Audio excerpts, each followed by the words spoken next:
E commerce website Flipkart જેવી fake website બનાવીને છેતરપિંડી કરવામાં આવતી હતી। સરથાણા અને મોટા વરાછામાં 37,000માં ભાડેથી 3 દુકાનો લઈને 12મી ચોપડી ભણેલા 3 ચીટોરો સમગ્ર વેપલો ચલાવતા હતા। ફેસબુક પર બોગસ વેબસાઇટની જાહેરાત મૂકીને કિચનવેર અને ઘર વખરી સામાન સસ્તામાં આપવાના નામે ગ્રાહકો પાસેથી કરોડોની રકમ પડાવતા હોવાનું રેકેટ પકડાયું છે।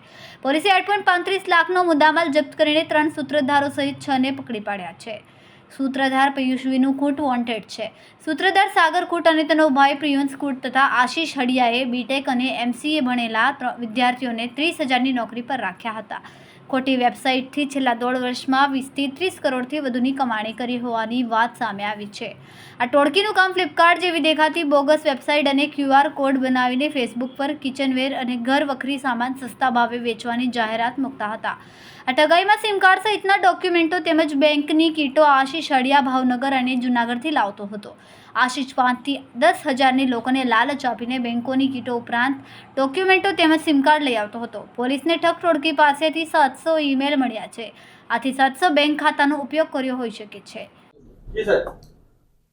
મહેરબાન પોલીસ કમિશનર શ્રી અનુપમસિંહ ગેહલોત સાહેબ તથા ખાસ police commissioner Shri zone 1 Bhaktiba Dabhi સાહેબ નાઓએ આપેલ સૂચના અને માર્ગદર્શન હેઠળ સુરત શહેરની અંદર સાયબર ફ્રોડ અંગેના મિલકત સંબંધી ગુનાઓ બનતા હોય જે અટકાવવા સારું સૂચના આપેલ હોય જે અનુસંધાને તારીખ 2/10/2024ના રોજ સરથાણા પોલીસ સ્ટેશનના પોલીસ ઇન્સ્પેક્ટર શ્રી MB ઝાલાનાઓને મળેલ બાતમી આધારે તેઓએ સરથાણા પોસ્ટે વિસ્તારના પૂજન પ્લાઝાની નજીક આવેલ એક કોમ્પ્લેક્સમાં રેડ કરી અને બાતમી હકીકતથી વાકેફ થઈ અને બાતમી જે મળેલી તે અનુસંધાને આશીષ હડિયા, સાગર ખૂટ તથા પિયુષ ખૂટ નામના વ્યક્તિઓ અલગ અલગ વેબસાઇટો બનાવી અને ખાસ કરીને ફ્લિપકાર્ટ જેવી ખોટી વેબસાઇટ બનાવી અને તે અનુસંધાને એ વેબસાઇટો દ્વારા લોકો માલની ખરીદી કરતા હોય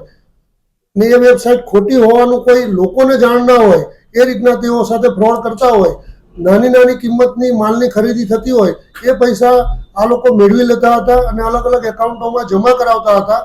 રેડ દરમિયાન સરથાણા પોલીસ સ્ટેશનના સ્ટાફ સાથે પીઆઈ ઝાલાસિંહે રેડ કરતા અલગ અલગ વ્યક્તિઓના મોબાઈલ, અલગ અલગ કંપનીઓના સિમ કાર્ડ, અલગ અલગ વ્યક્તિઓના આધાર કાર્ડ, લેપટોપ, કોમ્પ્યુટર, બેંકોની કીટો તથા swipe machine, wifi router, rubber stamp આવી અલગ અલગ વસ્તુઓ સાથે કુલ કિંમત ₹8,35,600નો મુદ્દામાલ કબજે કરવામાં આવેલ છે।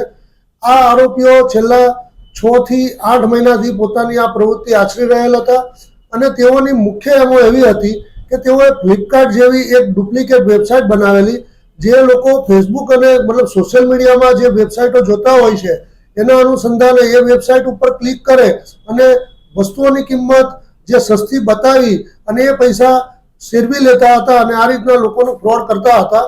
આ અનુસંધાને આગળની તપાસ પોઈન્ટ શ્રી MB ઝાલા સરથાણા પોસ્ટેનો કરી રહેલ છે અને આ લોકોએ અલગ અલગ એકાઉન્ટોમાં જે પૈસા લીધેલા છે તે એકાઉન્ટ અંકેની હકીકત સંબંધિત બેંકોમાંથી મેળવવાની કાર્યવાહી ચાલુ છે અને એવું માનવાને કારણ છે કે આ આંકડો હજુ પણ ઉપર જઈ શકે એમ છે।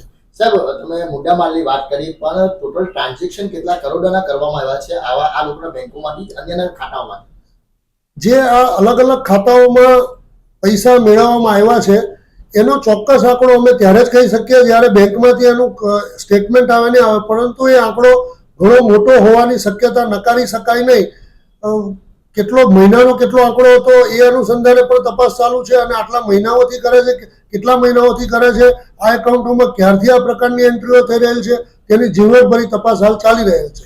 સાહેબ, આ લોકો ગુજરાતમાં જ આવું આચરતા હતા કે ગુજરાત બહાર પણ કરતા હતા? ખાસ કરીને ગુજરાતમાં તો હતા જ, પરંતુ ગુજરાત બહારના અન્ય રાજ્યોમાં પણ આ લોકો આ પ્રકારનું કૌભાંડ આચરતા હતા અને અલગ અલગ ખાતાઓમાંથી બીજા રાજ્યોમાંથી પણ પૈસા આ ખાતાઓમાં આવેલ છે તેની પણ તપાસ હાલ ચાલી રહેલ છે। હાલ 6 આરોપી પકડાયા છે, કેટલા આરોપીની સંડોવણી લાગી રહી છે? મુખ્ય મેં આપને જણાવ્યું એમ 3 જે વ્યક્તિઓ હતા તેઓની સંડોવણી હતી, એની સાથે પોલીસે બીજા 3 આરોપીઓની પણ કાયદેસરની અટકાયત કરવામાં આવેલ છે અને અન્ય આરોપીઓની જેની સંડોવણી હશે એ તમામ